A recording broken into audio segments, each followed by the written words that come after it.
LFX trading here, and in today's video I am going to be walking you guys through pound JPY and my updated move for this potential currency pair. Now if you go to the weekly time frame or even the daily time frame, you'll see that pound JPY is actually in a downtrend and it's making lower highs and lower lows overall. But just a few weeks ago it tapped off and it had a rejection candle per the weekly time frame around a little bit above the 140 yen area. Now keep in mind when I say yen area, because this is the pound JPY, which means it's the Great Britain pound versus the Japanese yen. What it means is that per every £1, this is what the Japanese people are paying for with their yen currency, right?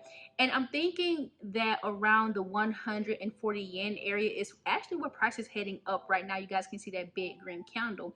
So I'm thinking that's where price is heading. Now, I was thinking that potentially price was going to stop at a particular area and then continue down. But as y'all notice, price on this pair has kind of been ranging. And I was, just letting the members in the Swing Trading Society know, if price can't move past that area, or if it does move past that area where it just pushed back up into, we're definitely going higher to 140s. Right. So would you say, like, if it were to go past the last most recent high, the 137.408, so at that point you would look for sales? I mean, not sales, but buys. But I would say if she passes 137.68, because this is not your official low yet. I'm sorry, your lower high yet. It's an official lower high when you get a new lower low. This is just a potential low, okay, or lower high. Okay. So if she does continue up past 137.683s, what we'll then do is head back to the weekly time frame to adjust our zones to now trade back up here. And I'm going to go to my weekly, back up here to my 140s, and then we'll start to look for potential buys. Does that make sense how I'm saying it? But if it were to stay below the weekly rejection candle that literally just printed last week, then yes, we could continue to see some more downward movement, but we're not seeing that. So price has skyrocketed up, right? So all I'm doing is I'm just sitting on my hands. I'm waiting to see what the next move is going to be. It's moved over 200 and something pips right now. So this is not the time to try to jump into the momentum. This is kind of the time to sit on your hands if you're not already in the trade, already to the upside.